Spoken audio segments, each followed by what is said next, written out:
Uma boa tarde a todos. Uma boa tarde a todos. Declaro aberta esta sessão de julgamento do Tribunal Pleno do Tribunal Regional Eleitoral. Passo a fazer as saudações de praxe. Hoje nós temos uma posse do eminente desembargador Jorge Luiz Dallagnol, como diretor executivo da Escola Judiciária Eleitoral do Rio Grande do Sul, e vamos fazer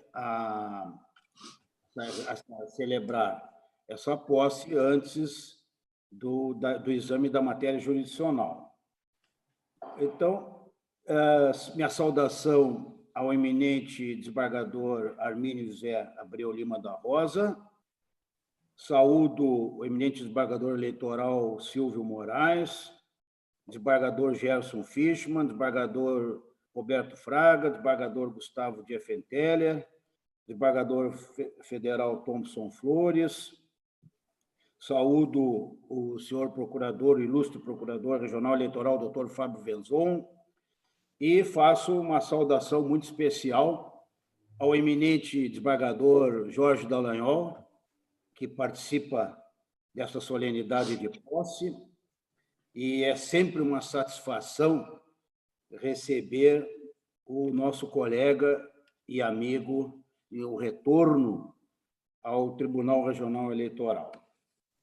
Quero saudar também a ilustre coordenadora da escola, doutora Débora Vicente, que nos assiste, e de imediato,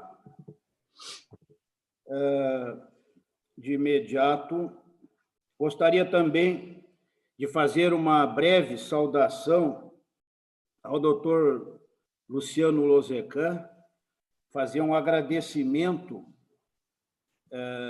pelo período em que o doutor Luciano esteve à testa da direção executiva da Escola Judiciária Eleitoral, demonstrando competência, dedicação e deixando, então, uma marca positiva na nossa Escola Judiciária Eleitoral. Nossos agradecimentos ao doutor Lozecan e a manifestação pública de que essa substituição é meramente uma questão de equipe, um ato de gestão, e que nós todos só temos que reconhecer o trabalho do ilustre colega magistrado doutor Luciano Lozecan.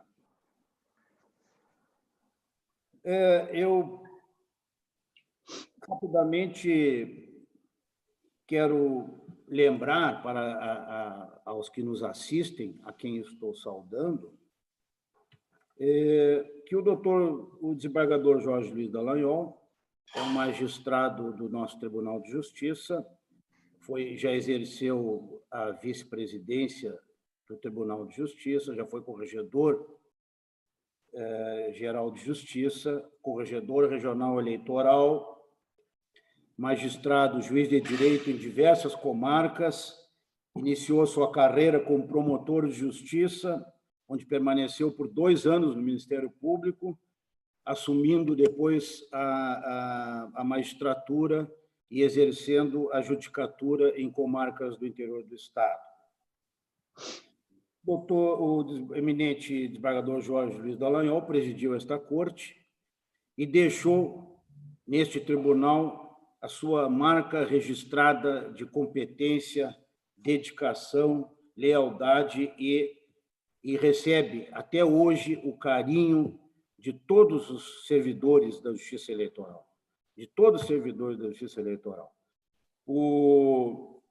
E também posso dizer, e os colegas depois terão a oportunidade de se manifestar, também do carinho e do reconhecimento que o desembargador Dallagnol tem perante os colegas de corte que integram esse colegiado.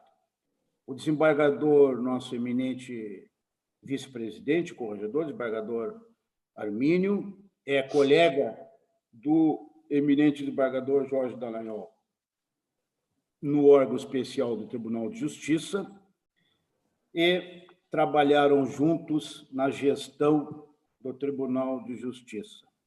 Então,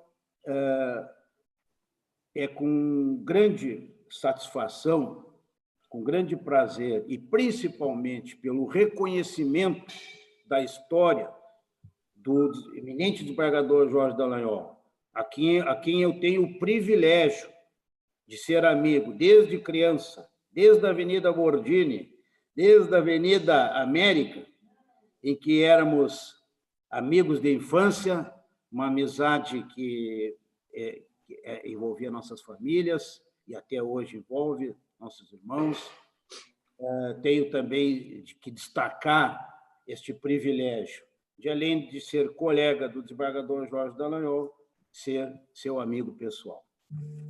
Eu convido, então, o eminente desembargador Jorge para que preste o compromisso de posse. Prometo desempenhar bem e fielmente os deveres do cargo de diretor executivo da Escola Judiciária Eleitoral do Rio Grande do Sul. Muito bem. Eu, a seguir, em seguimento, solicito ao nosso secretário, doutor Josemar Resgo, a quem eu estou saudando, e, em seu nome, saudando a todos os servidores da Justiça Eleitoral, para que faça a leitura do termo de posse.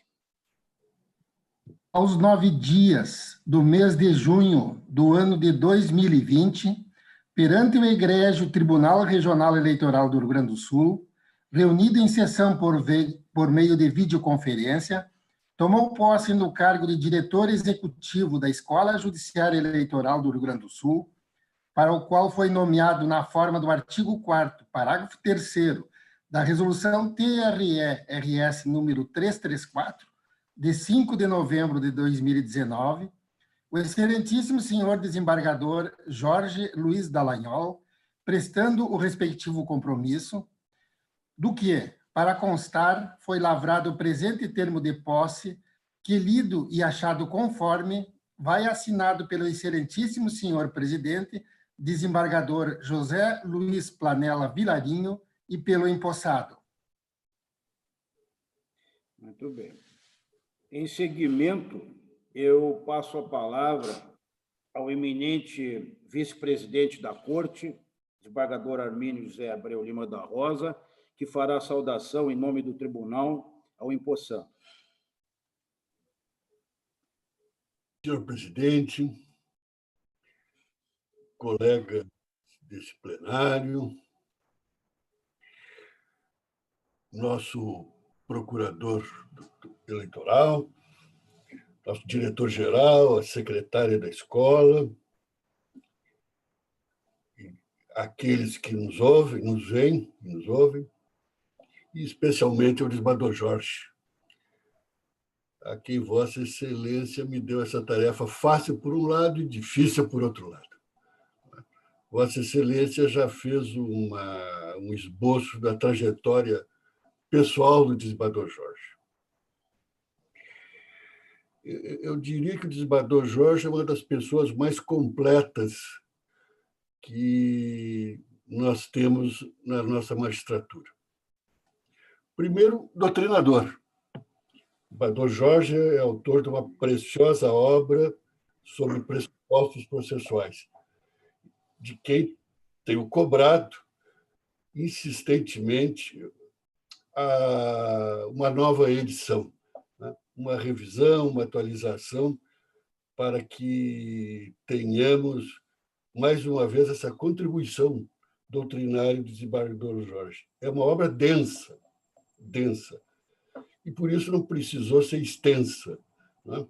Aliás, a obra de exceções e pressupostos processuais de Bílov também não é extensa, não é?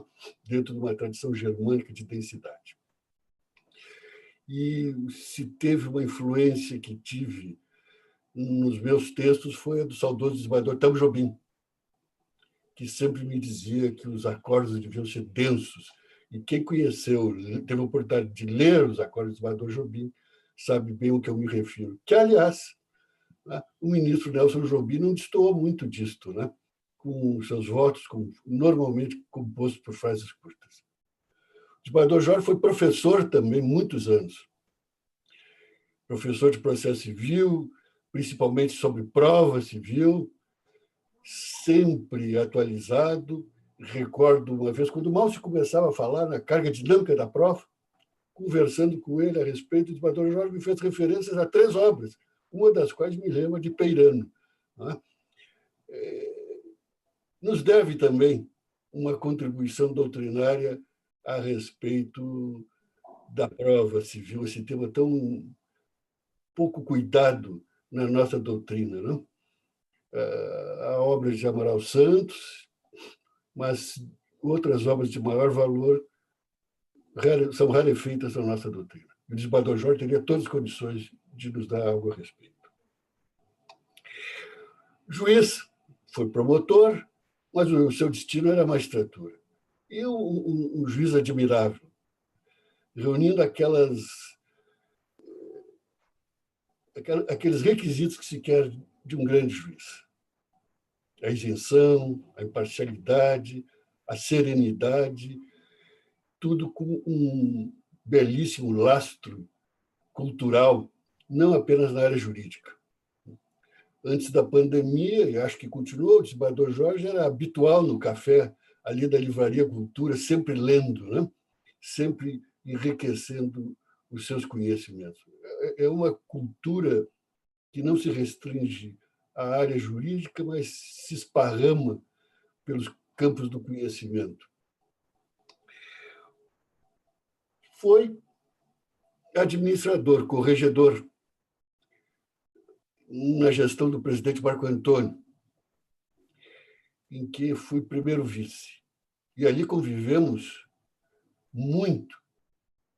O desembargador Jorge, com esse seu espírito, com essa forma de trato liano, cavalheiresco, simpático, conseguiu destravar, quando corregedor, um concurso para provimento de delegações notariais e registrais que se arrastava há anos. E vencidas todas as instâncias jurisdicionais, agora já tínhamos essa nova realidade, que era a instância do Conselho Nacional de Justiça, onde se fora dado uma liminar e suspendia tudo. E lá fomos, e principalmente o desembargador Jorge, com essa sua forma afável, cativante, de convencimento. E ele há de lembrar uma conversa com o conselheiro Oscar Argolo, não é? Em que o desembargador Jorge conseguiu até que o conselheiro Argolo revisse a sua posição. E, com isso, numa sessão histórica do Conselho Nacional de Justiça, foi destravado o provimento daquelas delegações. A isso se seguiu uma sessão também histórica no Pleno do Tribunal de Justiça para que os delegatários fizessem as suas opções. Mais de 100 delegatários, lotado o auditório do plenário Pedro Soares Munhoz, e mais de um delegatário de outros estados pediu para vir à tribuna para dizer que estava presenciando algo inédito, impensável. E todos sabem as dificuldades que havia, continuam havendo, mas em menor extensão, para o provimento dessas delegações, usualmente muito rentáveis. E mais de um delegatário. Recordo de um rapaz de São Paulo que pediu para vir à tribuna e dizer que estava vendo algo que ele não acreditava que pudesse acontecer. Esse provimento dessas delegações, disputadíssimas, tanto que isso levou a uma disputa judicial que trancou esse provimento por anos, eu não sei se uma década ou mais, e que ali se fazia de forma pública, transparente, lisa, que dizia que só no Rio Grande do Sul mesmo para acontecer isso.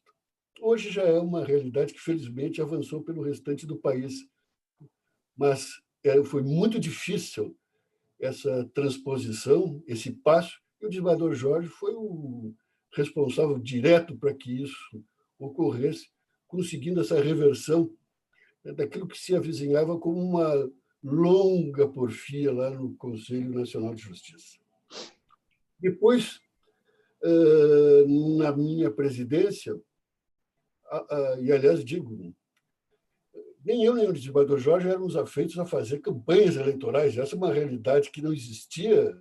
Acho, desembargador Thomas, que no TRF não existe ainda, não é? Não sei, não é? Mas com o crescimento do Tribunal de Justiça passou a ser uma realidade, não? E nós dois não éramos afeitos a isso, então não tínhamos muito jeito. Mas eu recordo que o desembargador Jorge, por onde passava nos gabinetes, era uma coisa impressionante de adesão de votos, não é?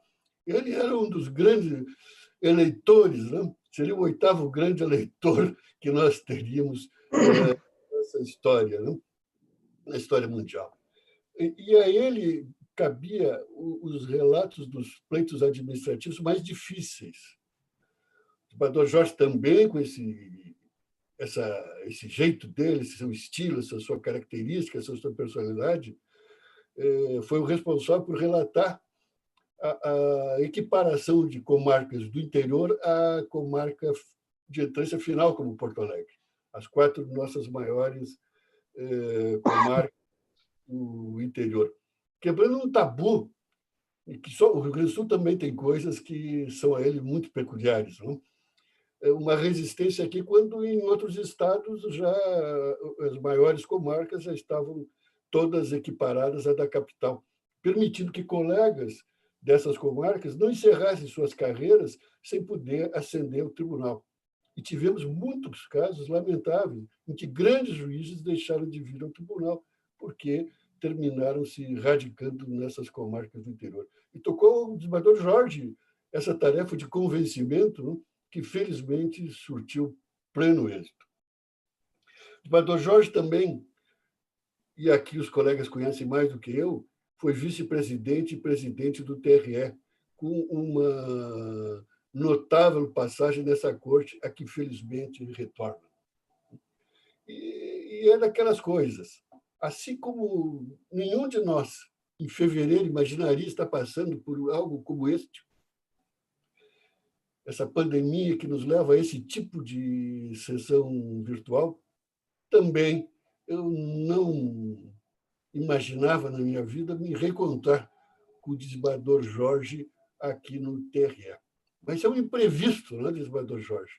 Um imprevisto, e ninguém melhor do que Machado de Assis, no Conselheiro Aires, nos diz: essa espécie de Deus avulso, de voz decisiva na Assembleia dos Acontecimentos.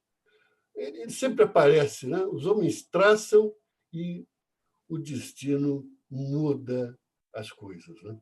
Aliás, nessa obra, Esaú e Jacó, é uma obra muito atual, porque os gêmeos, Paulo e Pedro, passam a ser rivais absolutos, os dois, não é? E, inclusive, lá adiante, pela mesma mulher. Não é? Essa rivalidade entre republicanos e monarquistas, Figardal, que, de certa forma, nos lembra os tempos que vivemos e o que há de indesejável nisso. Mas nenhum homem é, na sua grandeza, sem uma grande companheira. E eu não posso deixar de registrar aqui a Maria Augusta, como companheira inexcedível do desembargador Jorge. Mulher de uma formação das mais brilhantes em termos culturais. O pai da doutora Maria Augusta foi professor de Belas Artes e discípulo de Aulo Malagoli, o tio Aldo, como ela fala, e que eu acho que aí nos fundos dá para ver algumas obras maravilhosas que tive a oportunidade de ver logo do tio Aldo. E também, caro Jorge, eu lembro de uma noite fria em Passo Fundo, em que, dali a pouco, chegou a doutora Maria Augusta, vinda de ônibus para umas aulas da Escola da Magistratura, pegando, num desprendimento, os banners da escola. Não mandou para ninguém, ela trouxe consigo. Não é? É uma pessoa admirável, e Vossa Excelência tem a felicidade dessa companheira, de ter essa companheira. E o presidente falou muito bem, e com isso já vou encerrando, em relação ao Dr. Loserkan. Tenho uma admiração especial pelo Dr. Loserkan, e se a saída dele da escola se dá, eu acho, dentro de uma saudável alternância, não é? Própria, aliás, aos cargos da magistratura. Essa alternância que nos leva a que deixamos de lado certas vaidades, certas ambições, e nos demos conta que o poder é efêmero e passa muito rápido, não é? E que a nossa passagem por determinados cargos é absolutamente temporária e temos que ter essa compreensão. E nada melhor do que oportunizarmos a que outros tragam também a sua carga de contribuição. E se permitirem os colegas, nesses tempos em que o valor vida passa a ser tão visualizado, tão visto, tão percebido por nós, o que quantas vezes não nos damos conta de como a vida ela é tênue, ela é algo extremamente fundamental, mais que fundamental na nossa existência, e não nos damos conta disso, envolvidos nessas coisinhas pequenas do dia a dia, mas não tem jeito, vai ser sempre assim. Eu permito encerrar, talvez, com uma das passagens mais bonitas que eu vi sobre vida, numa carta de Grigoriev a Dostoiévski, em que ele diz que a vida, como Kierkegaard, não pode ser contida em categorias racionais de nenhum tipo. E diz assim: para mim, vida é algo realmente misterioso, é algo inesgotável, um abismo que engole toda a razão finita, para usar a expressão de um livro místico antigo. Um espaço sem fronteiras, no qual as conclusões lógicas da mente inteligente ficam muitas vezes perdidas, como uma onda no oceano. A vida é até mesmo algo irônico, mas, ao mesmo tempo, cheia de amor, apesar dessa ironia. Desembargador Jorge, é um prazer, é uma honra, uma satisfação reencontrá-lo novamente e partilharmos juntos das nossas vidas. Muito bem. Agradeço, em nome do tribunal, muitíssimo a brilhante manifestação do desembargador Armínio, que certamente expressou aquilo que todos nós sentimos. Realmente, o desembargador Armínio, ao traçar esse perfil do desembargador Jorge, está fazendo um reconhecimento de muita justiça. Eu aproveito também aqui a oportunidade para fazer a minha saudação e parabenizar a Maria Augusta pela assunção do Jorge, e como bem referiu o desembargador Abreu Lima, certamente a Maria Augusta tem também seus méritos por todas as conquistas que o desembargador Jorge Dallagnol tem feito no Judiciário Gaúcho e no Tribunal Regional Eleitoral. Quero lembrar também que o desembargador Jorge Dallagnol, enquanto presidente da Corte, teve como vice-presidente e corregedora regional eleitoral a eminente colega desembargadora Marilene Bonzanini, e que os dois, desembargador Jorge e desembargadora Marilene, fizeram uma gestão, uma dupla na gestão, que realmente ficará na história desse tribunal como uma gestão de competência, eficiência e dedicação. Em seguimento à nossa solenidade de posse, por videoconferência, sinais dos tempos da Covid, as nossas sessões têm sido assim, para aqueles que nos assistem. Temos saudades dos tempos, e aqui me reporto aos colegas de pleno, ao nosso diretor-geral, em que tínhamos as posses, e que vamos, se Deus quiser, ali na frente voltar a tê-las, as posses físicas no plenário do Tribunal Regional Eleitoral. O momento, as circunstâncias nos conduzem a essa espécie, a esse modo de posse virtual. Mas, como disse, se Deus quiser, num futuro que esperamos não esteja tão distante, possamos retomar não apenas as sessões no nosso pleno do TRE, mas também as posses quando acontecerem. Eu passo, então, de imediato a palavra ao empossando, ao eminente desembargador Jorge Luiz Dallagnol, para a sua manifestação na forma que o desejar. Excelentíssimo senhor desembargador André Luiz Planella Vilarinho, meritíssimo magistrado e presidente do Tribunal Regional Eleitoral, excelentíssimo senhor Arminio, meu caríssimo e dileto presidente na administração do Tribunal de Justiça, atual corregedor e vice-presidente do Tribunal Regional Eleitoral, eminentes membros da Corte, desembargador Silvio, desembargador Gustavo, desembargador Roberto, desembargador Thompson Flores, caríssimo e distinto diretor-geral Josemar Riesgo, e, já que mencionada e, portanto, sei que presente, minha estimada Débora Vicente, cuja coordenação na escola tem sido um sucesso. Eu deixo aqui também, estendo a minha saudação ao Dr. Lezecan, porque também nutro uma grande admiração e enorme carinho, sei que realizou um belo trabalho, e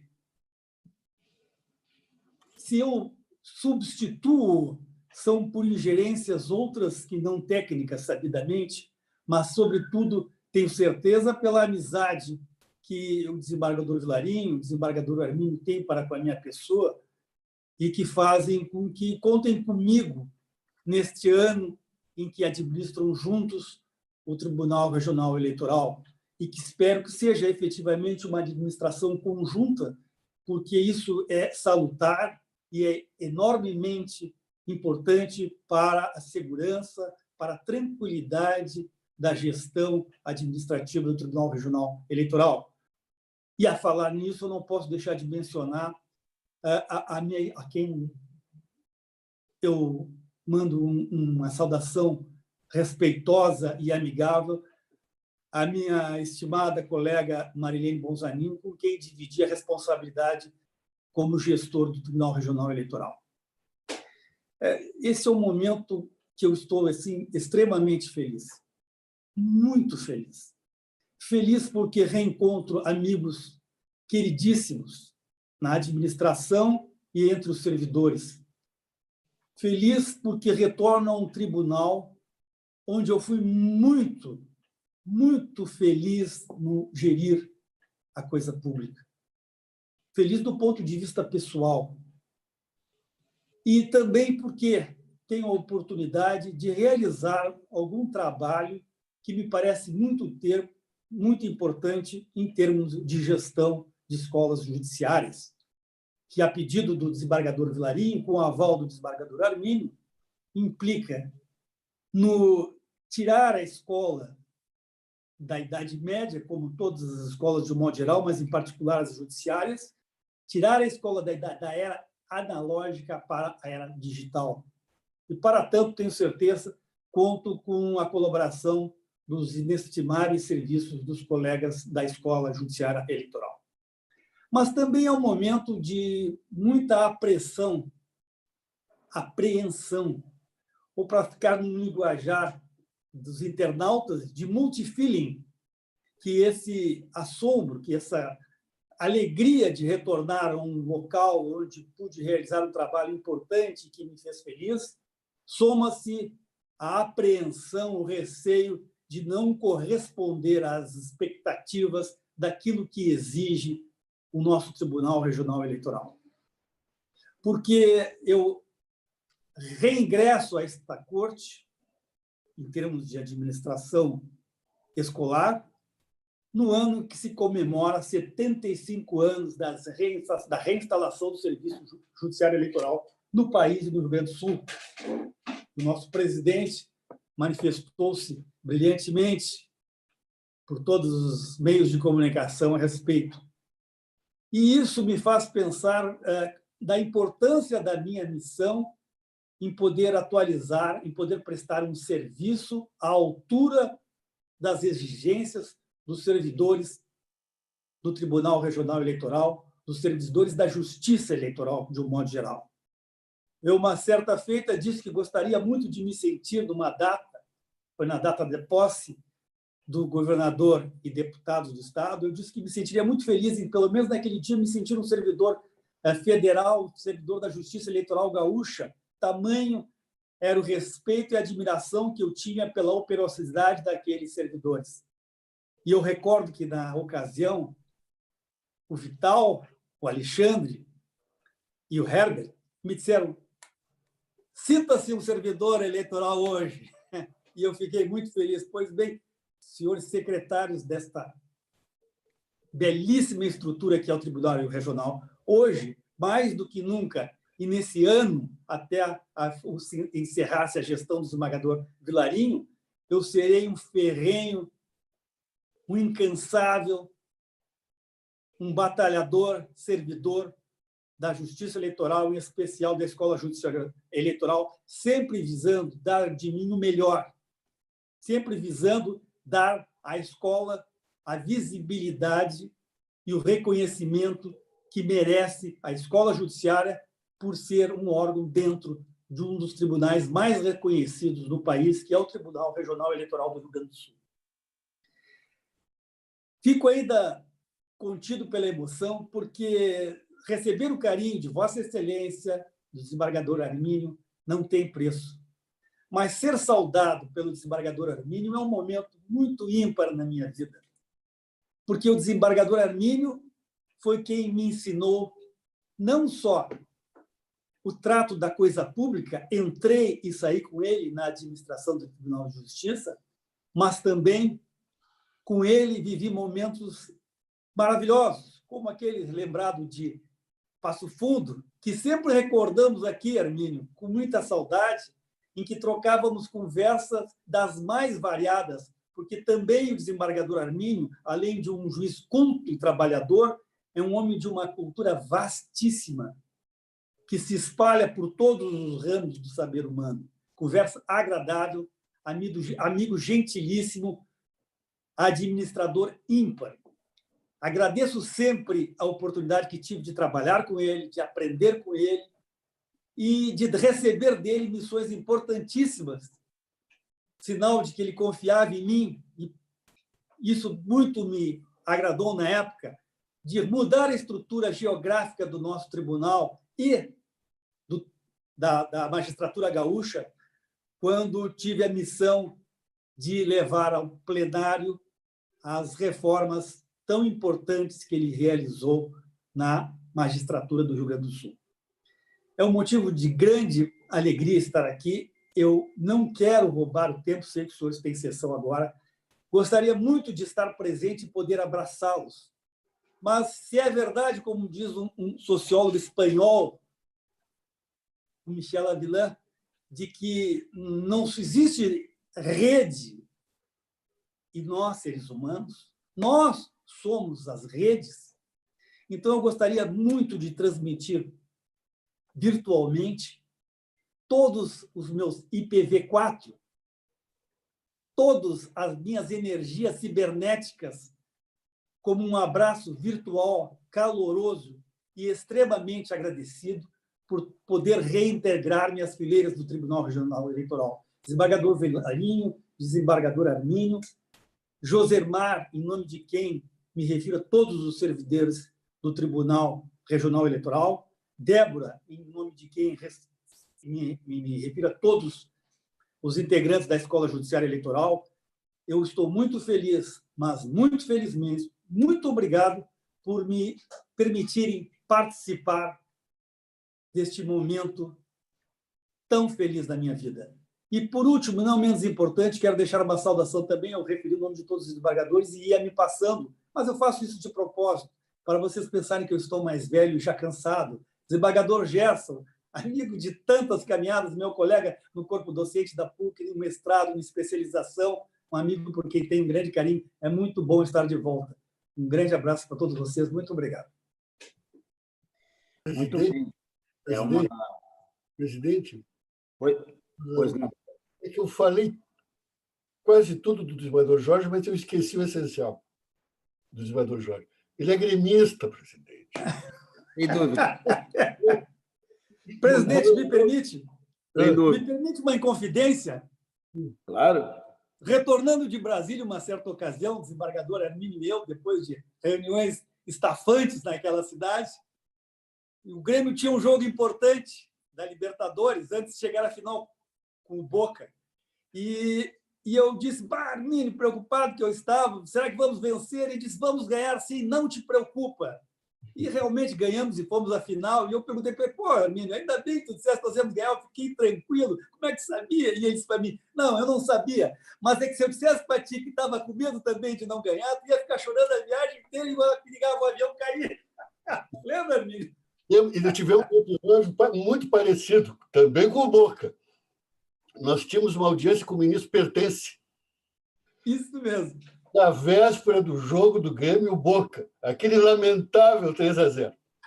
E terminou, ele nos recebeu de noite, né, pouco antes do jogo.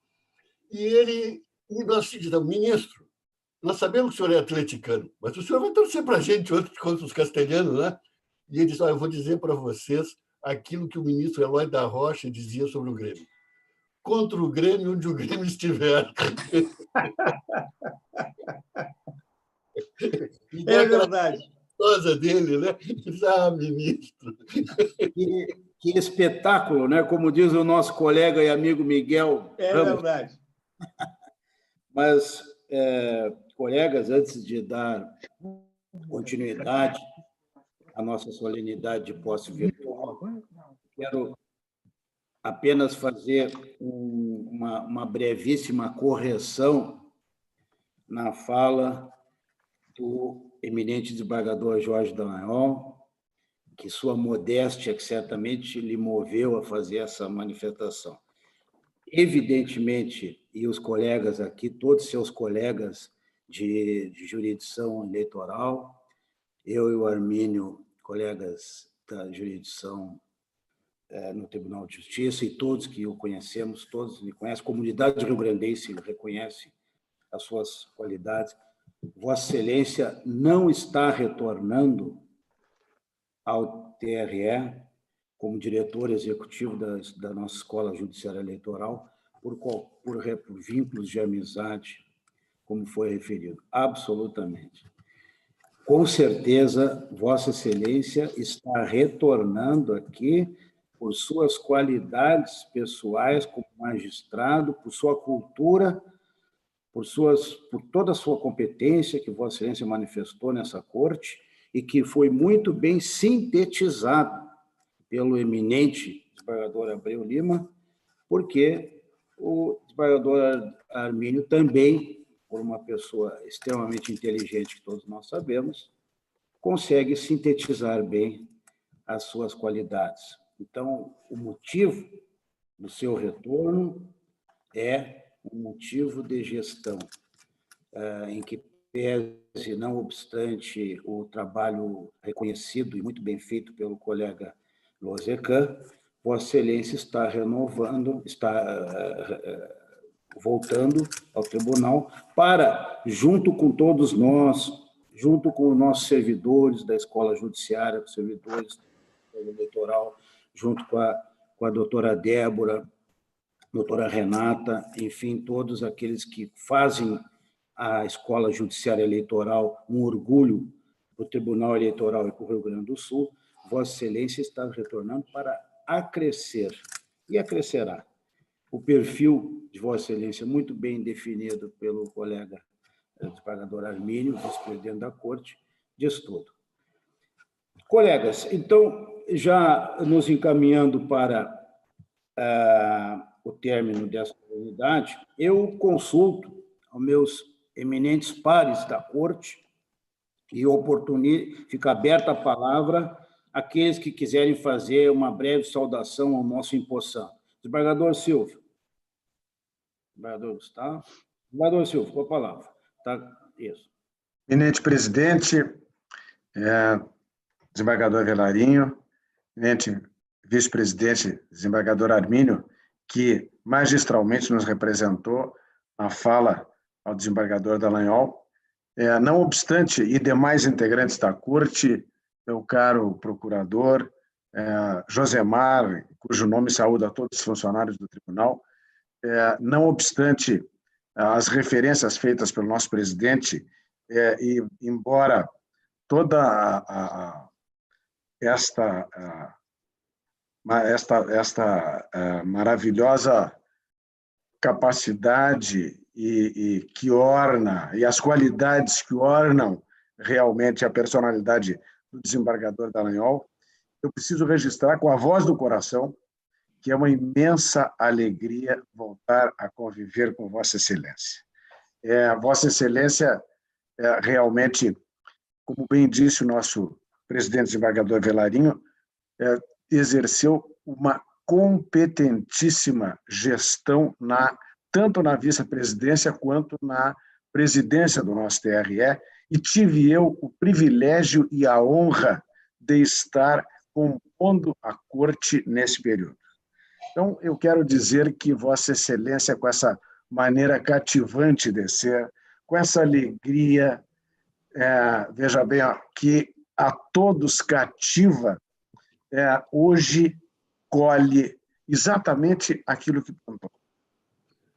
As pessoas, quando fazem a sua trajetória, construindo, dando a mão e levando consigo aqueles que com elas cooperam, realmente, eu já disse isso em outra ocasião, aqueles que plantam flores ao longo do caminho, quando voltam, só podem colher aquilo que plantaram. E é exatamente, como bem disse o nosso desembargador Vilarinho, a sua competência, a sua lhaneza no trato é que o traz de volta a este tribunal. Então, eu quero, de novo, vivenciar as mesmas alegrias compartilhadas e que são muito maiores nesta nova gestão. Ganha, sem dúvida nenhuma, reitero, que pese as excelentes administrações anteriores, ganha, sem dúvida nenhuma, a escola judiciária, e ganhamos todos nós, principalmente neste momento que antecede as eleições e que realmente cada vez mais carecemos de um ensino digitalizado, para usar a sua expressão. Seja muito bem-vindo, é uma honra e um orgulho voltar a conviver com Vossa Excelência. Um abraço muito grande. Muito obrigado. Muito bem. Desembargador Gustavo da Fonteller. Eminente presidente, eminentes colegas integrantes da Corte, eminente doutor Fábio, procurador, eminente doutor Josemar, nosso secretário-geral, queridos, estimados servidores do TRE, em especial, neste momento, a doutora Débora, secretária da Escola Judiciária, e a todos aqueles que acompanham esta sessão. Constrangido diante da simplicidade das palavras que vou proferir, em face do brilho da manifestação do desembargador Armínio, né, e recolhendo a minha simplicidade, eu não poderia deixar jamais de fazer essa saudação para o desembargador Jorge, e correndo o risco de cair no lugar comum, mas tenha a certeza de que não se trata, em se referindo a Vossa Excelência, lugar comum, eu digo, por ser expressão da verdade, que muito mais do que um presidente, muito mais do que colega, o desembargador Dallagnol é efetivamente um amigo, né, de todos nós. E eu o tenho nesta conta. estou aqui junto com o desembargador Fischmann. O único lado com que eu não concordo e deploro no desembargador Dallagnol é o de ser gremista, né? Mas me rendo à maioria que aqui se manifesta de gremistas presentes, né, integrantes da corte, fazer o quê, né? Um dia talvez isso mude, né?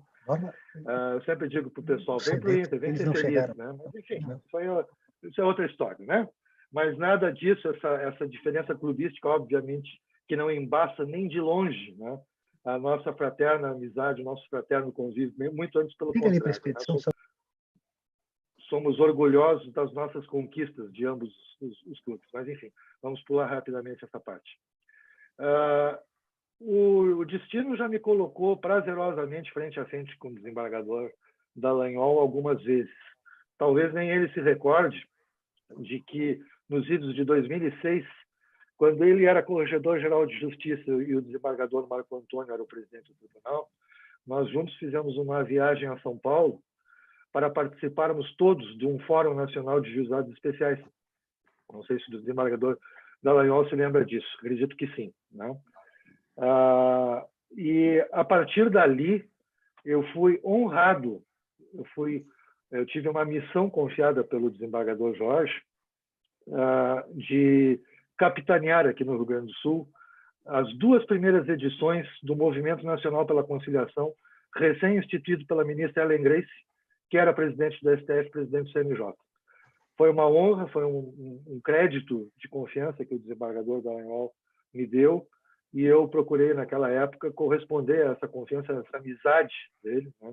E foi muito honroso, muito prazeroso ombrear com ele e colaborar com ele na sua gestão à frente da corregedoria, sob esta forma e outras que estiveram ao meu alcance. Também ali nos idos de 2018, um pouco antes desse mês de junho, provavelmente março, abril, encontrei com o desembargador Dallagnol, assim como referiu o desembargador Armínio. O desembargador Dallagnol é frequentador assíduo do Bourbon Country, em função de lá existir a Livraria Cultura, e estava ele acompanhado de sua esposa. E, na época, eu era juiz eleitoral de zona eleitoral aqui em Porto Alegre, e o desembargador Jorge me disse: Gustavo, está por abrir uma vaga no pleno do TRE. Deve lembrar disso também, desembargador Jorge. E por que tu não te candidatas? Eu gostaria muito de te ver lá conosco. Isso bateu fundo em mim, como uma demonstração de carinho, de apreço, né? Mais uma demonstração.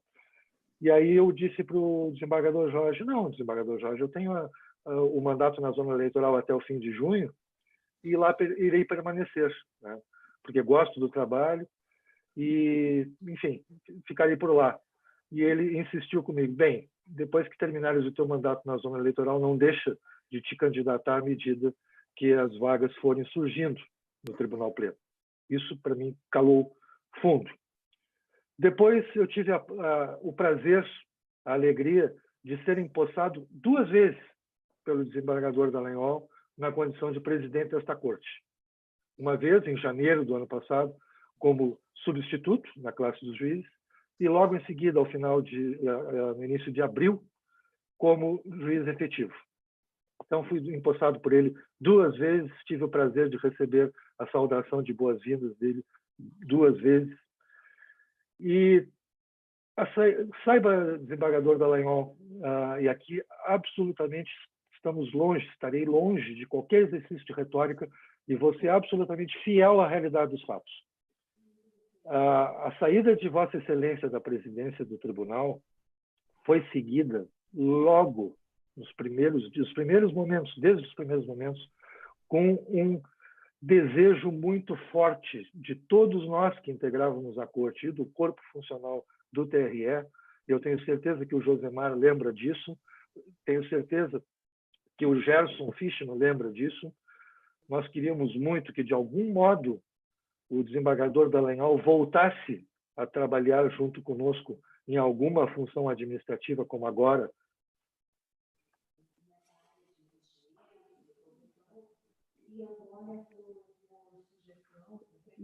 Desculpem a interrupção. Em alguma função administrativa, como agora assume. Foi uma reação imediata, pela marca que ele deixou de amizade, de companheirismo, de parceria de excelência do seu trabalho como presidente. Enfim, nós queríamos muito que o desembargador Jorge estivesse desde então de volta e agora, para nossa alegria, ele está retornando ao nosso convívio para ombrear conosco dentro dos quadros do TRE. Para mim, em especial, e pode-se ver pelas manifestações anteriores, que é a mesma coisa, é uma alegria enorme, e vou me permitir dizer, te ter ao meu lado de novo, Jorge.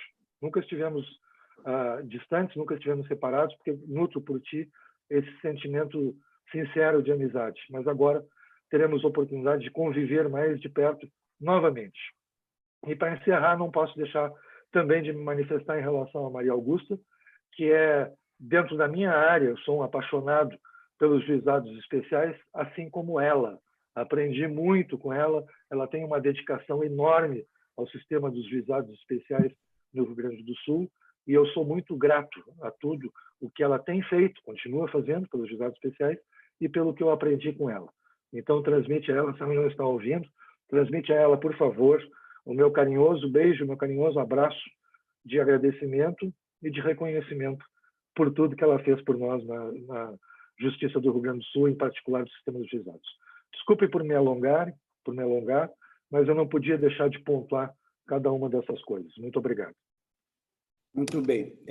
Seguindo a ordem que se manifestaram, o desembargador Roberto Fraga.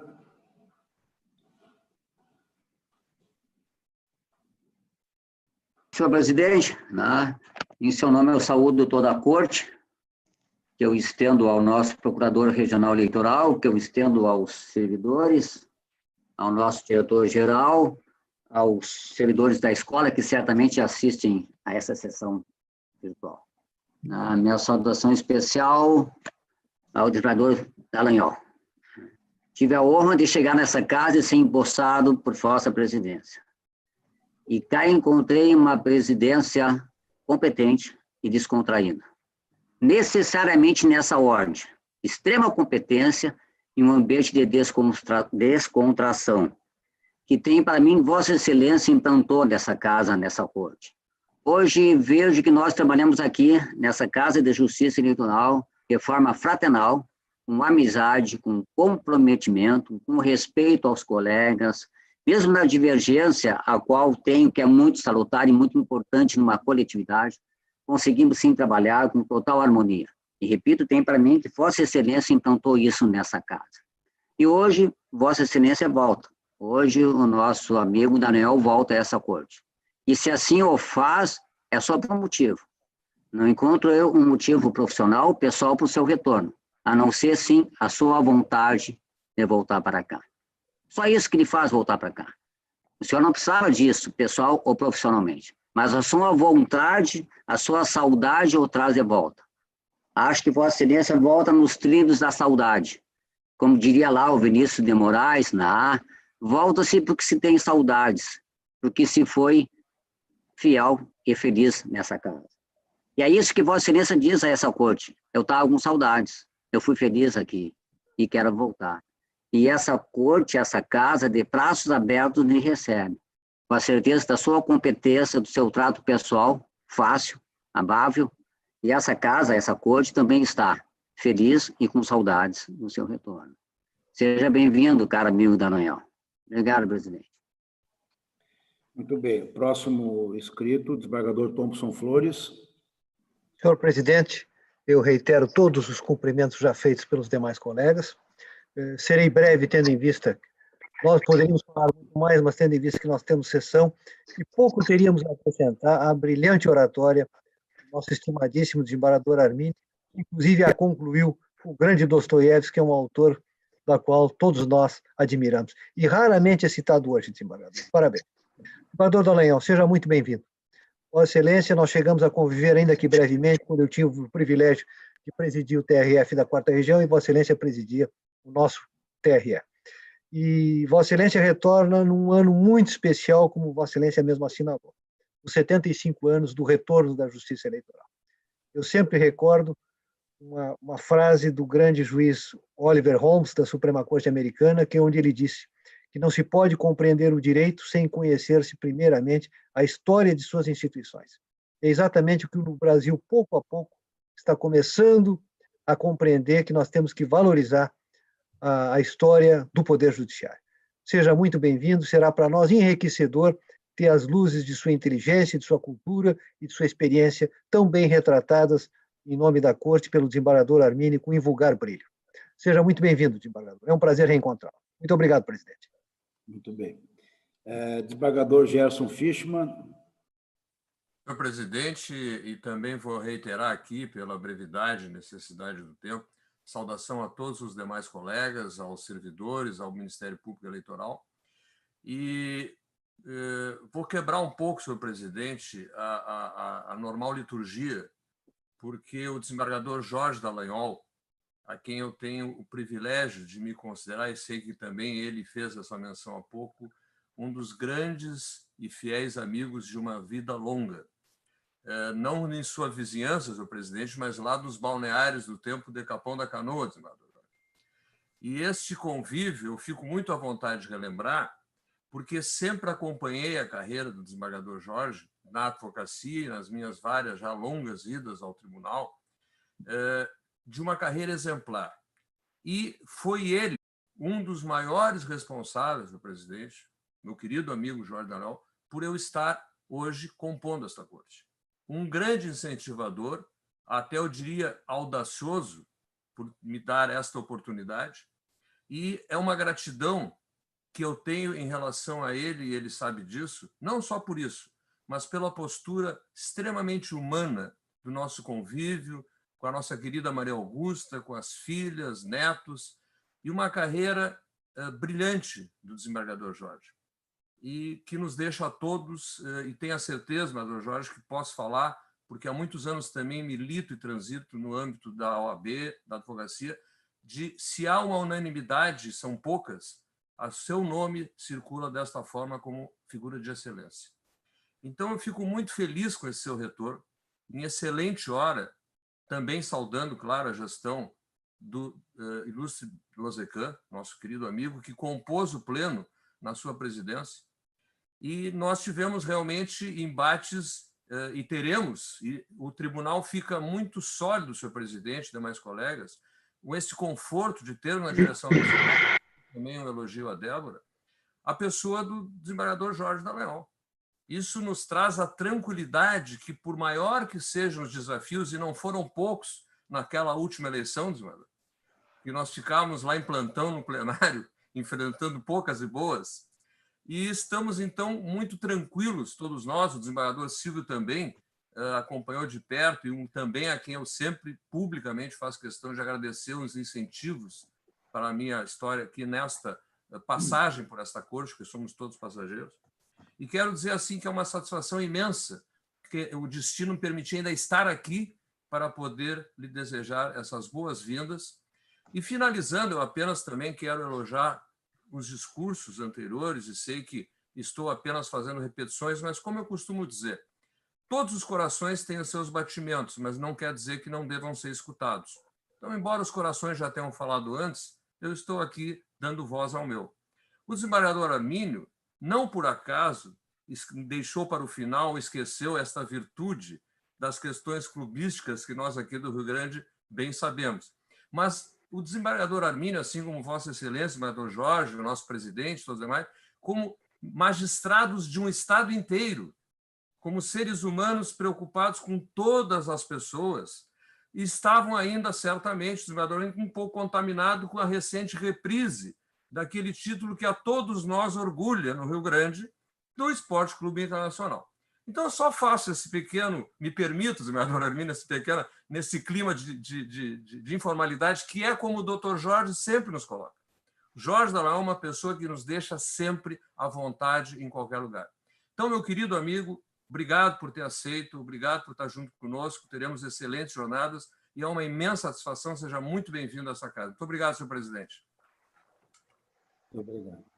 Senhor presidente, pediria a palavra. É uma honra ouvir. Excelentíssimo senhor desembargador-presidente do Egrégio Tribunal Regional Eleitoral do Rio Grande do Sul, excelentíssimos desembargadores integrantes da Corte, ilustríssimo doutor Josemar Riesgo, em nome de quem saudamos os servidores da Corte, a saudação à nossa audiência, uma saudação evidentemente especial ao desembargador Dallagnol, que neste momento tomou posse.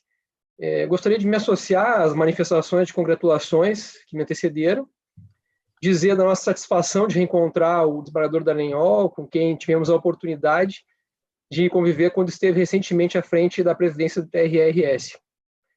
O desembargador Dallagnol ele está assumindo a direção da escola num momento peculiar, mas se diz que nas crises é que surgem as grandes oportunidades. E no tocante à Escola Judiciária Eleitoral do Rio Grande do Sul, é o que nós estamos vendo, pois, diante da pandemia, a escola conseguiu se adaptar à necessidade de comunicação remota, o que tem ampliado seu raio de atuação para além das fronteiras do Rio Grande do Sul. Basta nós vermos os webinários que estão sendo realizados semanalmente com audiência em todo o Brasil. É uma mudança de paradigma que esperamos que possa perdurar mesmo após o término da crise. E pelo que se ouviu agora da fala do desembargador Dallagnol, né, é exatamente essa a sua ideia. Assim, desembargador Dallagnol, lhe parabenizo pelo retorno à corte e considerando a excelência do trabalho que realizou quando estava no comando administrativo do TRRS, nós temos certeza que, com suas qualidades, vai conseguir superar os desafios e implementar os objetivos da Escola Judiciária Eleitoral do Rio Grande do Sul, disseminando conhecimento sobre o direito eleitoral para o maior número de pessoas possível. Parabéns. Obrigado, Luizão. Muito obrigado. Bem, então, encerrando essa primeira parte da nossa sessão, a parte relativa à posse do eminente desembargador Jorge Luiz Dallagnol como diretor executivo da Escola Judiciária Eleitoral do Rio Grande do Sul, quero agradecer as manifestações de todos, cumprimentar novamente o eminente desembargador Jorge Luiz Dallagnol, dizer que é uma honra, um prazer e será um motivo de grande sucesso a colaboração que Vossa Excelência certamente haverá de prestar à nossa escola judiciária, tão importante e tão estimada por todos nós do TRE e por todos nós da Justiça Eleitoral e da área jurídica rio-grandense. Eu deixo o desembargador Jorge Dallagnol, se quiser nos dar a honra de continuar na sessão, e se quiser se retirar para atender seus compromissos, fica à vontade, inteiramente à vontade. Nós vamos... Muito obrigado, senhor presidente. Peço permissão para me retirar, para deixá-los à vontade, trabalhando como deve ser trabalhado. Muito obrigado, Jorge. Seja feliz. Muito obrigado. Bem, colegas, então, vamos agora passar para a nossa pauta jurisdicional. E o primeiro processo é uma consulta que os democratas de Porto Alegre apresentam a esse tribunal. É a consulta número 0059, de relatoria do eminente desembargador Armínio José da Rosa, Armínio Lima da Rosa, que está com a palavra. Desculpe, com a palavra o eminente procurador regional eleitoral, doutor Fábio Venzon. Eminente presidente, renovando as saudações. Esta consulta ela foi feita pelo Diretório Municipal do Democratas. E o regimento interno da Corte, o artigo 92, menciona que o tribunal conhecerá das consultas formuladas em tese sobre matéria de sua competência por autoridade pública ou diretório regional de partido político. Por isso, inclusive citando um acórdão da Corte, nós oferecemos nosso parecer foi no sentido do não conhecimento da consulta, em virtude dessa ilegitimidade ativa ou incompetência do TRE. Acontece que aí surgiram, foi acostado aos autos memoriais, subscritos pelos advogados Gustavo Morgenthal Soares e Rafael Morgenthal Soares, em nome do vereador Reginaldo Pujol. É uma petição do vereador, não uma petição do diretório municipal, mas uma petição do vereador, subscrita por esses advogados, que, contudo, não possuem procuração do vereador para representá-lo enquanto pessoa física. Eles possuem uma procuração, a única procuração juntada nos autos, é uma procuração assinada pelo vereador, mas representando o diretório municipal. Na verdade, é uma procuração do diretório municipal, em que o vereador apenas assina como seu representante. Não existe procuração da pessoa física do vereador. E nesses memoriais, em nome do vereador, é mencionado que, mesmo que não seja possível conhecer a consulta em virtude de ser diretório regional, diretório municipal, poderia ser conhecida da consulta por ser feita por uma autoridade, porque quem estaria fazendo a consulta era o vereador. Era o vereador. E sendo que o vereador, ainda por cima, seria presidente da Câmara de Vereadores de Porto Alegre. Acontece que, bom, para mim, primeiro, é evidente que a consulta não está sendo feita na qualidade de presidente da Câmara de Vereadores, porque ela está sendo feita, porque é o que se vê da inicial. Na inicial, na verdade, consta que o Democratas está fazendo a consulta. Então, basta ler a petição inicial, está claríssimo isso. Né? E o que consta na petição inicial, claríssimo, né, o Diretório Municipal de Democratas, né, é qualificado, combina, está de acordo com a procuração, que foi também do Diretório Municipal. Então, nesse caso, não existe essa figura de a consulta estar sendo feita pelo vereador, pela autoridade, mas sim pelo Diretório Municipal. Por isso, nós reiteramos o nosso parecer pelo não conhecimento da consulta.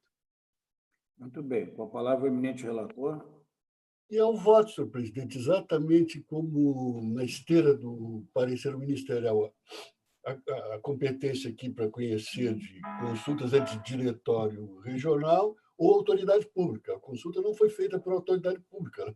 Houve uma tentativa lá diante de driblar essa situação, mas não é caso assim, de quebrarmos uma regra tão clara assim. Eu não sou formalista, mas aqui também não vejo razão para escancarar, não é? Que diretórios municipais possam formular consulta a este tribunal regional. E não há problema nenhum que depois, se for o caso, a autoridade pública refaça a consulta, né? Como autoridade pública, como presidente da Câmara. O precedente invocado, aliás, é de Nova Petrópolis, mas a consulta foi formulada não pela Câmara de Nova Petrópolis, ou de diretório, mas pelo presidente da Câmara de Nova Petrópolis. Só que também não estou conhecendo, senhor presidente. Muito bem. Desembargador Silvio Moraes. Está sem som, doutor. Sim. Eminente presidente, renovo as saudações anteriores e, com plena razão, tanto o nosso procurador eleitoral, doutor Fábio, quanto o desembargador Armínio, porque eu até li atentamente o parecer e o voto, compreendendo a ansiedade do advogado, e o desembargador Armínio, com a grandeza que lhe é própria, anunciou exatamente isso para a tranquilidade dos profissionais do direito, né, que, evidentemente, por que não enfrentar o mérito, está aberta a possibilidade de que realmente volte a consulta pela autoridade pública como presidente da Câmara de Vereadores. Então, eu estou de pleno acordo com o voto proferido, enaltecendo, inclusive, esta diretriz já aberta pelo eminente relator. Muito bem. Desembargador Gerson Fischmann. Acompanho o relator, senhor presidente. Desembargador Roberto Fraga. Acompanho o relator, senhor presidente. Desembargador Gustavo de Effenteler. Eminente presidente, renovadas as saudações, estou acompanhando o eminente relator. Desembargador Thompson Flores. Com o relator, senhor presidente. Muito bem. Então, proclamando o resultado da consulta, por unanimidade, não conheceram da consulta. Próximo processo é uma prestação de contas de candidato a deputado estadual, eleições 2018, Paulo Euclides Garcia de Azeredo, e a relatoria, o processo é o número 2805, e a relatoria é o desembargador eleitoral Silvio Ronaldo Moraes. Com a palavra, o nosso ilustre procurador regional eleitoral, doutor Fábio. Eminente presidente, o parecer é pela homologação do acordo. O eminente relator. Presidente, o voto é nesse sentido, foram atendidos os requisitos legais da Lei 9.469/97, então eu também estou propondo o voto no sentido da homologação do acordo. Em razão do encaminhamento do voto pelo relator, consulto aos demais colegas se estão de acordo ou se alguém quer fazer algum destaque ou divergência. De acordo. De acordo. Estão todos de acordo, então podemos proclamar o resultado. Por unanimidade, homologaram o acordo extrajudicial. O último processo da pauta se refere a uma desfiliação partidária, que é requerente Ibaru Rodrigues Barbosa, que são os requerentes, advogados. O requerido é o PSB, também é representado por advogados. A relatoria é do eminente desembargador federal Carlos Eduardo Thompson Flores. Presidente, com a devida vênia, perdoe pela interrupção, questão de ordem. Para mim, ao menos, consta que há um outro processo, inclusive da minha relatoria. Um inquérito policial da relatoria. Um inquérito policial. Sim, passou, perdão. Movimentei demais aqui. É o inquérito policial... Inquérito penal, melhor dito. Inquérito penal por corrupção eleitoral 0054. O autor é o Ministério Público Eleitoral, o investigado Selmira Milhas Ferenbach. A relatoria do desembargador eleitoral Gustavo de Effenteler, com a palavra ao eminente procurador regional, doutor Fábio Venzon. Presidente, renovando as saudações, trata-se de inquérito policial instaurado para apurar eventual prática dos crimes de corrupção eleitoral, artigo 299 do Código Eleitoral, e uso de bens ou serviços públicos com finalidade eleitoral, que é o artigo 346, combinado com o 377 do Código Eleitoral, ambos no município de Turuçu. O primeiro, corrupção eleitoral, durante as eleições de 2016, quando a então candidata Selmira Parembá, ela era apenas candidata ao cargo de prefeito, ela teria dado materiais de construção a eleitores em troca de seus votos, dos votos de seus familiares na sua candidatura. O segundo crime ocorreu no ano de 2017, no ano seguinte, e já na qualidade de prefeita, aqui se investiga que a suposta utilização de servidores e materiais da prefeitura para tentar veicular pedidos relacionados a prestações de contas do Diretório Municipal do MDB de Turuçu. Então, aí a utilização de bens e serviços da prefeitura para finalidade eleitoral. Né? Então, são crimes distintos e que eles não têm conexão entre si. Então, a primeira questão a ser analisada é a questão da competência do TRE. Né? Em relação à competência, a partir daquela decisão do Supremo na ação penal originária 937, né, se passou a entender que tem que preencher 3 requisitos. Né? O fato tem que configurar crime eleitoral conexo ou não com um crime comum, federal ou estadual, praticado por pessoa que no momento do crime e no momento da investigação ou do processo se encontra no exercício do cargo de prefeito, vice-governador, deputado estadual ou secretário de Estado, né? Estamos falando da prerrogativa na segunda instância, e a prerrogativa junto ao TRE, né? E o fato praticado esteja relacionado às funções desempenhadas no respectivo cargo. São esses os requisitos. Então, nesse ponto, nós já verificamos que, em relação ao crime do artigo 299, não existe a competência do TRE, mas sim da zona eleitoral. Por quê? Porque diz respeito à compra de votos quando a pessoa nem mesmo exercia qualquer cargo com prerrogativa de foro. Então, diante desses requisitos não estão preenchidos, nós opinamos, nós nos manifestamos, né, nós requeremos, na verdade, o declínio para a zona eleitoral, que é a 60ª zona, para que lá a questão seja investigada, né, pelo Ministério Público lá na origem, a promotoria eleitoral. Em relação ao segundo crime, aí sim entendemos que há competência do TRE, porque teria sido praticado quando a investigada estava no exercício do cargo de prefeito, onde ela continua, né, no exercício desse cargo, e o delito estaria relacionado com essa função, porque seria a utilização de servidores da prefeitura para fins de viabilizar a prestação junto à Justiça Eleitoral, a prestação de contas do Diretório Municipal do partido. Então, aí sim estão preenchidos os requisitos para definir a competência como sendo do TRE, apenas em relação a esse segundo crime. Então, dito isso, sendo a competência do TRE, nós nos manifestamos pelo arquivamento dessa investigação, que ela era relacionada tanto à senhora Selmira quanto em relação aos servidores que, de certa forma, teriam entrado em contato com o cartório da Justiça Eleitoral para fazer pleitos relacionados à prestação de contas, né? Foram diversos servidores, foram servidores diferentes, uns 3 ou 4, que eu vou manifestar em relação a eles aqui. Então, a investigação, de certa forma, diz respeito tanto à prefeita quanto a esses servidores, né? E, assim, tudo surgiu com uma certidão do chefe do cartório, em que ele relatava ali situações que aparentemente demonstrariam que os servidores estariam ligando no horário de serviço, que o servidor da justiça, motorista da prefeitura teria ido lá largar um documento, que teria sido protocolada uma petição do partido, mas com o timbre da prefeitura. Mais ou menos são esses os fatos. Bom, no inquérito policial não tinha sido ouvido nenhum desses servidores a respeito desse fato, mas somente a respeito do artigo 299, da compra de votos. Não tinham sido ouvidos a respeito desse crime.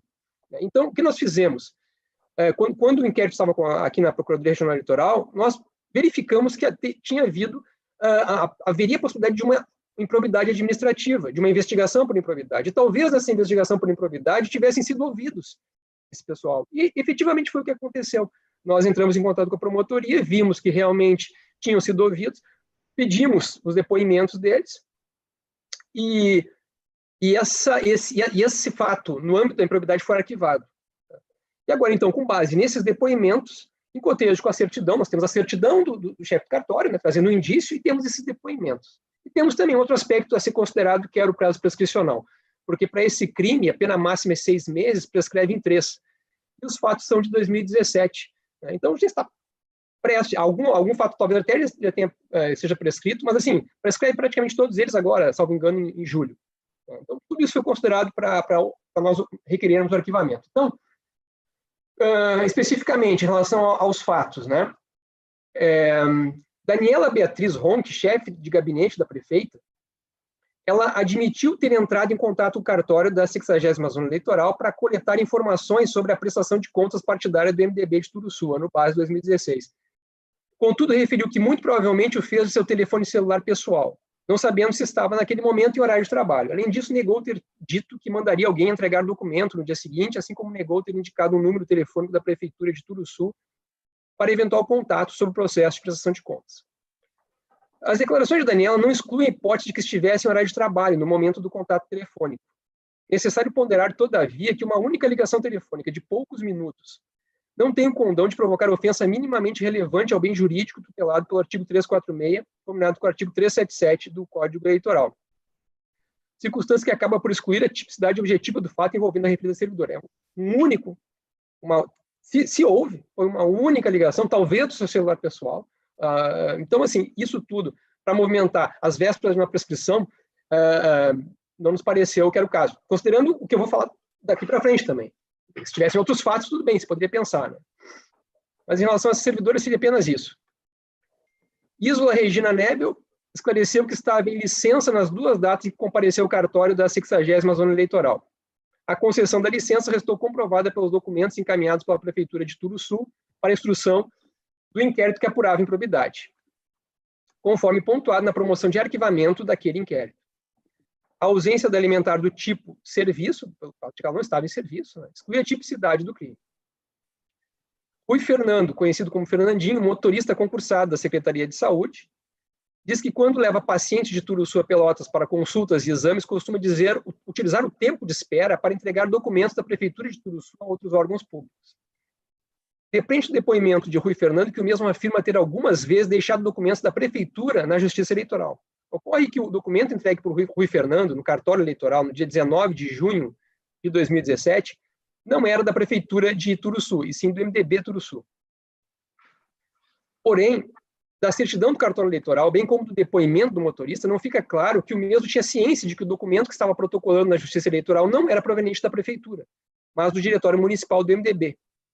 Ao contrário do seu depoimento, se extrai que acreditava estar entregando documento da Prefeitura. Ele é um servidor efetivo, ele pode ter recebido simplesmente um envelope, né, e, sem conhecimento do seu conteúdo, entregou. Então, não tem como se dizer que ele sabia, que ele tinha ciência que estava entregando. Né. E aqui nós vamos adentrar numa outra questão, mas ele poderia, talvez, ser ouvido para tentar ver quem foi que entregou para ele esse documento. Né. Realmente, alguém entregou esse documento para ele. Acontece que aí a gente vai recair na questão da prescrição, enfim. que eu vou explicar mais à frente. É o que eu estou falando aqui, que poder-se pensar em aprofundar as investigações para realizar a nova oitiva do aludido servidor, a fim de que informasse a pessoa que lhe determinou a entrega do documento. Contudo, ao que tudo indica, a diligência seria infrutífera, pois o motorista informou não recordar se no dia 19 de junho esteve no cartório eleitoral da 60ª zona. Ele também, provavelmente, não vai nem saber dizer quem que entregou para ele. Ademais, o lapso temporal necessário à realização da aludida diligência e a dificuldade na realização de atos presenciais diante da pandemia do Covid-19 conduziria inexoravelmente ao transcurso integral do prazo prescricional de 3 anos, aplicável a esse crime. E no caso dele, do motorista, a gente vê que o prazo prescricional termina agora no dia 19 de junho. Nós fizemos essa nossa manifestação um mês atrás, 15 dias atrás, 2 meses, e então não daria tempo para ele ser ouvido, e além dos demais procedimentos que precisam antes do recebimento da denúncia, que é o que interrompe a prescrição. A gente vai ver que nesse rito da segunda instância tem uma defesa prévia, tem uma série de providências que ocorrem, ou mesmo uma proposta de transação penal, audiência de transação penal, antes de um recebimento da denúncia. E só o recebimento é que interrompe a prescrição. E quanto a Marta Crespo, assessora jurídica do município, ouvida no dia, esclareceu que os documentos para instrução dos processos de prestação de contas partidárias do MDB Turuçu foram impressos em sua residência e que, por descuido em razão do acúmulo de trabalho, acabou inadvertidamente usando como base um arquivo eletrônico que continha o brasão da Prefeitura de Turuçu. Frisou que a Prefeitura não utiliza folhas timbradas e que foi ela própria quem criou um arquivo com o brasão. Não é impossível a versão dela, né? É crível, porque ela é procuradora do município. Eventualmente, ela tem lá arquivos dentro do seu computador pessoal, que são arquivos do município. De repente, abre um arquivo para fazer uma petição, e também é advogada ali do diretório, né? Abre um arquivo para fazer uma petição para o diretório, quando abriu o arquivo da prefeitura, estava lá com o timbre, quando viu, imprimiu e mandou, né? Então, também me parece que a versão dela, nesse ponto, é crível, né? Eventual oferecimento de denúncias barraria, então, na ausência de coleta, e para se fazer uma prova em contrário ao que ela está afirmando, teria que se ouvir eventualmente servidores, teria que se fazer uma perícia no computador utilizado na prefeitura, verificar a ação dos contratos de fornecimento de material para a prefeitura, ver se tem timbre, não tem timbre, enfim, é algo totalmente descabido, às vésperas de uma prescrição. E no meio de uma pandemia como essa, que atos presenciais são bem complicados. Assim, não havendo prova suficiente quanto à utilização de bens ou serviços da prefeitura por parte de Marta Power Crespo, impõe-se o arquivamento do inquérito neste ponto. Finalmente, no que concerne a Selmira Ferenbach, que é a prefeita, atual prefeita, não se verifica a prática de crime primeiro, ou prova, né? Prova da prática de crime. Não podemos dizer que não tenha ocorrido, talvez tenha ocorrido. Foram vários fatos, enfim, né? Alguém entregou um documento para o motorista, que não era um documento da prefeitura para o motorista entregar, não sabe quem foi essa pessoa, pode ser. Mas aqui nós estamos só na parte de uma possibilidade, de indícios que a gente não viu que haveria possibilidade depois de entrar com uma ação penal, seja ultrapassar a questão da prescrição, seja conseguir fazer prova em juízo com relação a isso. Então, não foi apurada prova material de seu envolvimento nos fatos anteriormente descritos. Segundo, porque a hipótese de autoria intelectual inferida das circunstâncias de investigado em contraste no exercício do mandato de prefeito de Turuçu e concomitantemente exercer a presidência do MDB Turuçu, restou afastada pelos depoimentos dos servidores municipais, que explicaram seus motivos para agir e em nenhum momento fizeram qualquer referência à ordem ou orientação recebida de Selmira.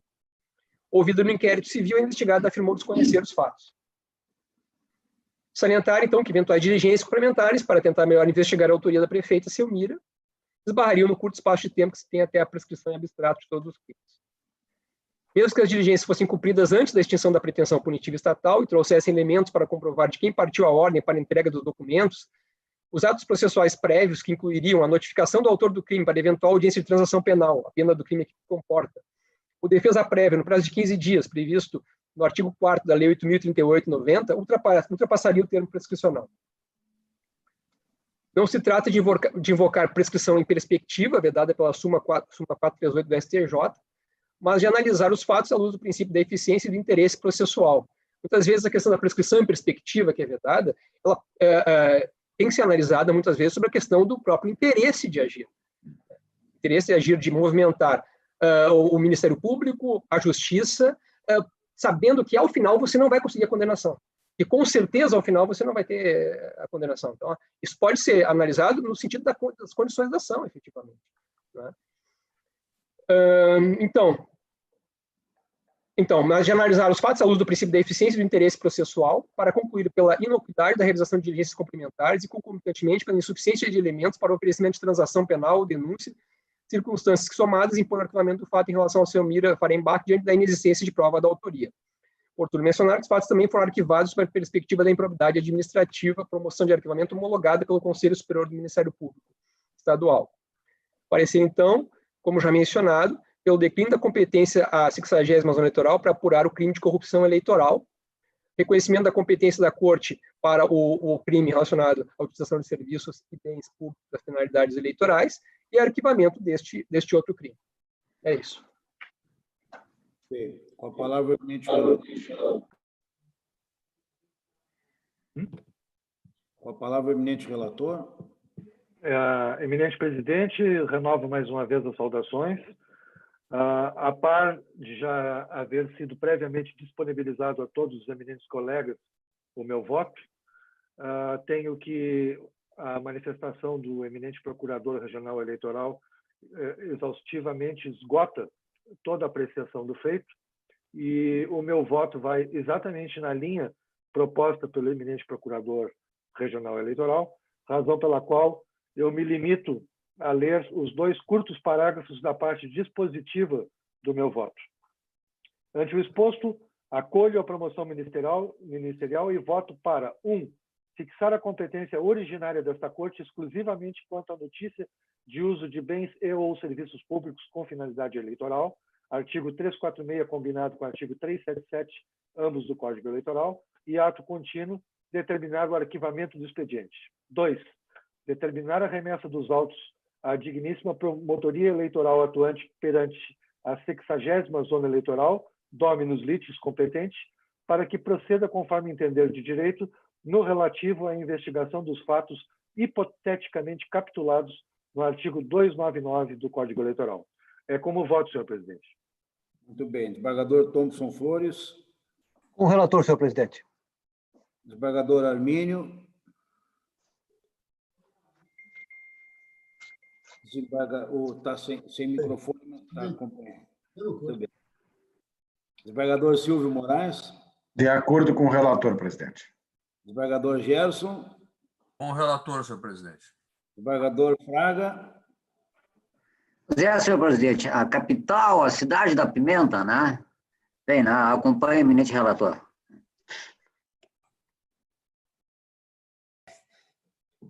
Proclamando, então, o resultado, a unanimidade acolheram a promoção ministerial para fixar a competência originária da Corte exclusivamente quanto à notícia do uso de bens e ou serviços públicos com finalidade eleitoral e, ato contínuo, determinar o arquivamento do expediente.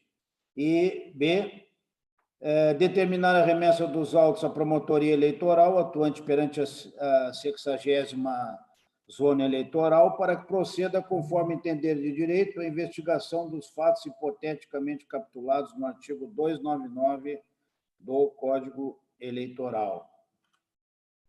Agora sim, vamos ao último processo da pauta, uma ação declaratória de justa causa para desfiliação partidária, requerida por Ibaru Rodrigues Barbosa e requerido PSB. A relatoria do desembargador federal Thompson Flores. Com a palavra, o eminente procurador regional eleitoral. Eminente presidente, renovando as saudações. Esse caso é idêntico ao que foi julgado ontem, se não estou enganado, mas foi ontem, né? E a questão de declaratória justa causa em que após a juizada da ação, dentro da janela de desfiliação, o requerente ele consegue a desfiliação por uma causa distinta das causas de pedir do requerimento, né? Então, perdeu o objeto, nosso parecer, pela instituição sem resolução do mérito. O eminente relator. Senhor presidente, como bem salientado pelo Ministério Público, o caso é idêntico ao de ontem, da minha relatoria, e o meu voto é no mesmo sentido, não havendo nenhuma vinculação mais partidária entre o requerente e o requerido, o meu voto é pela extinção sem julgamento de mérito. Muito bem. Eu observo até pela natureza do voto do relator que não observo aqui qualquer divergência. Mas consulto os demais colegas se querem fazer algum destaque ou se estão acompanhando o voto do eminente relator. De acordo.